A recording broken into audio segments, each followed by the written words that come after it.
इसलिए तुम बहाना बना के उनको नौकरी से निकालते हो। आज इनको नौकरी से निकाला गया, हो सकता है कल नंबर मेरा आए, परसों नंबर किसी और का आए।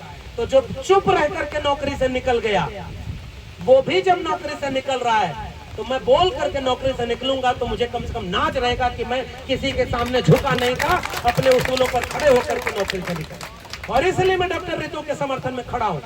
ये चाहती तो नौकरी से निकलने के बाद किसी प्रोफेसर के चैम्बर में जाकर कहते हैं कि हम आपके सामने बैठे हैं, अब हमें नौकरी दिलवा दीजिए, हम अब कुछ नहीं बोलेंगे, हम अब कोई काम नहीं करेंगे सामाजिक। लेकिन डॉक्टर रितु ने ये काम नहीं चुना।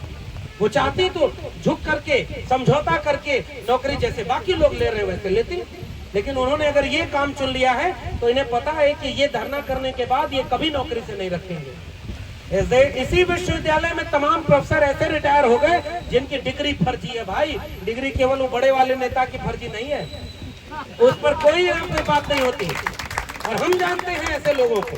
लेकिन चूंकि आपस का एक रिश्ता होता है, हम तुम्हें बचाएंगे, तुम हमें बचा लेना, हम तुम्हारा समर्थन करेंगे, तुमको कमेटी में डाल देंगे, तुमको जो है हम अपॉइंट कर देंगे, बड़े ओहदे पर चले जाना, तुमको ये डिग्री दे देंगे, तुमको विदेश भेज देंगे डेपुटेशन पर।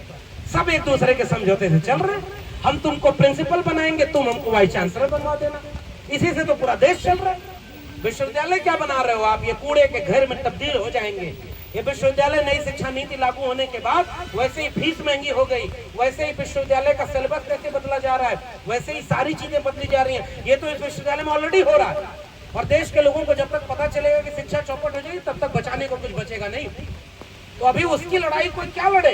यहाँ एक अपना साथी अगर नौकरी से निकाल दिया गया और उसको हम न रोक पाए, हम जानते हैं कि हम खड़े होने के बाद ये नौकरी वापस नहीं मिलेगी। हम ये भी जानते हैं, हम ये जानते हैं कि हम यहाँ खड़े होकर बोल रहे हैं तो हम भी चुपते हैं उनकी आंखों में।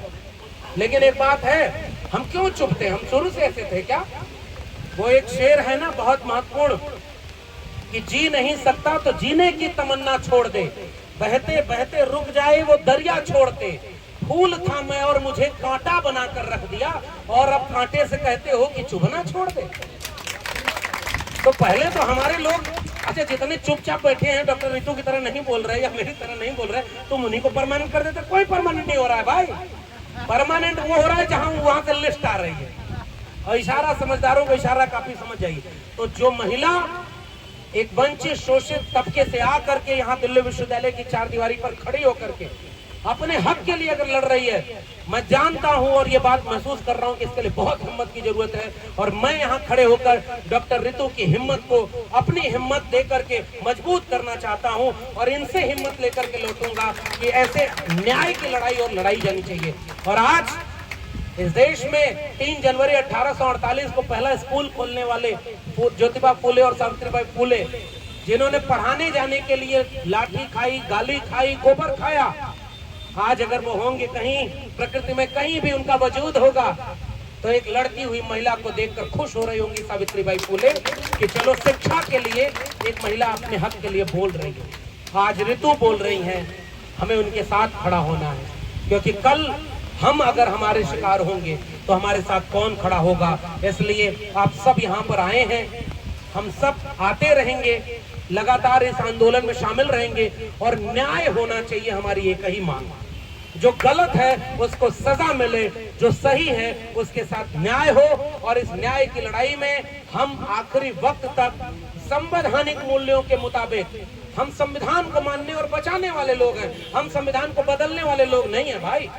हम संविधान को मानने और बचाने वाले हैं। ये हमारा संवैधानिक हक है कि हमें अगर कोई चीज गलत लग रही है तो हम यहाँ पर खड़े होकर के अपना धरना चला सकते हैं। उसके लिए आप यहाँ पर आलोचना करते हैं, बिजली नहीं देंगे, वॉशरूम नहीं जाने देंगे, अप्रत्याशित रूप में अटैक करेंगे, आप ये मनोबल तोड़ना चाह रहे हैं। तो रितु जी, हमारे पुरखों का बहुत मनोबल टूटा, फिर भी उन्होंने इतनी लड़ाई लड़ी कि हम यहाँ पहुंचे हैं। इसलिए हिम्मत हमारे पास बहुत है, तमाम लोग हैं, मिलकर के इस लड़ाई को लड़ेंगे, जीतेंगे। और हम इस लड़ाई को बिना लड़े आपके साथ हैं तब तक, जब तक कि आपकी जीत ना हो जाए। बहुत बहुत धन्यवाद।